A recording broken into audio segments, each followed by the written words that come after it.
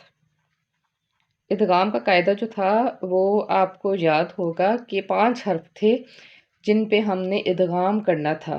آگے اب ڈیٹیل انہی کی بتا رہے ہیں۔ حروف یرملون کتنے اور کون کون سے ہیں؟ حروف یرملون 6 ہیں اور وہ یہ ہیں، یا، را، میم، لام، واو، نون۔ اس میں کیا انہوں نے کہا ہے ابھی، را اور لام پہ ہم غنہ نہیں کریں گے، ان کو ہم ملائیں گے نہیں۔ ادغام کا مطلب ہوتا ہے مکس کرنا، ملا دینا، ٹھیک ہے، ضم کر دینا ایک لفظ کو دوسرے لفظ میں۔ تو را اور لام میں ہم نے غنہ نہیں کرنا، جبکہ باقی جو 4 ہیں ان میں ہم نے غنہ کرنا ہے۔ اچھا، سوال نمبر 34 کیا ہے، اقلاب کسے کہتے ہیں؟ اقلاب کا قاعدہ سنائیے۔ نون ساکن اور تنوین کے بعد حرف با آ جائے، نون ساکن اور تنوین کے بعد حرف با آ جائے تو اقلاب ہوگا، یعنی نون ساکن اور تنوین کو میم سے بدل کر اخفا کر دیں گے، یعنی کہ غنہ کرنا ہے۔ اس کے بعد ہے میم ساکن کے قواعد جو ہیں وہ بتائیں کون کون سے ہیں، کتنے ہیں اور کون کون سے ہیں؟ میم ساکن کے 3 قاعدے ہیں۔ نمبر 1 ہے ادغام شفوی، دوسرا ہے اخفاء شفوی اور ایک ہے اظہار شفوی۔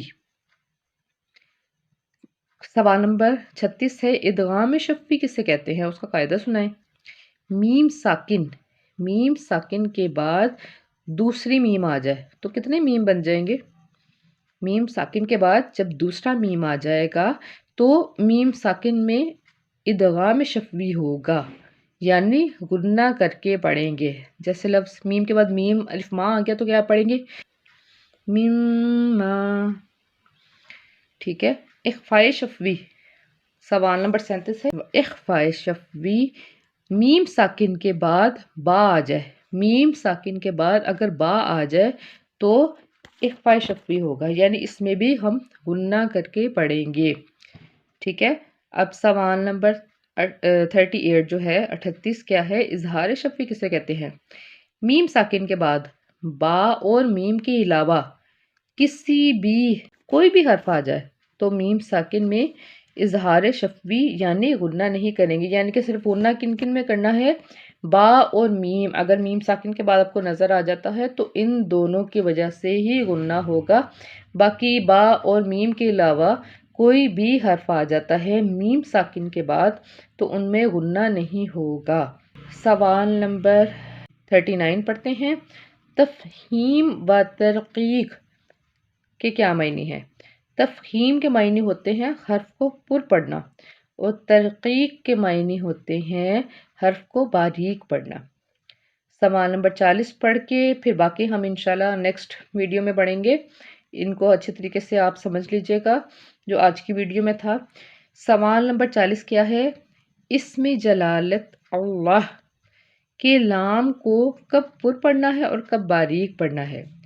جواب ہے، اسم جلالت اللہ کے لام سے پہلے حرف پر اگر زبر یا پیش ہو تو، لام سے پہلے زبر یا پیش ہو تو کیا ہوگا، اسم جلالت اللہ کے لام کو ہم پر پڑھیں گے، اور اگر اسم جلالت اللہ کے لام سے پہلے حرف کے نیچے زیر آ جاتی ہے تو پھر کیا ہوگا، اس کو ہم نرمی سے پڑھیں گے۔ کیسے پڑھیں گے باریک؟ بسم اللہ، ٹھیک ہے۔ اور ویسے اگر لفظ اللہ سے پہلے جب زبر آ جاتا ہے تو ہم کیسے پڑھتے ہیں، اللہ، اور اگر زیر آ گئی تو بسم اللہ۔ ٹھیک ہے، اسی کو ہی ہم باریک نرمی سے پڑھیں گے۔ آج کے لیے اتنا ہی، مجھے اجازت دیجیے، اللہ حافظ۔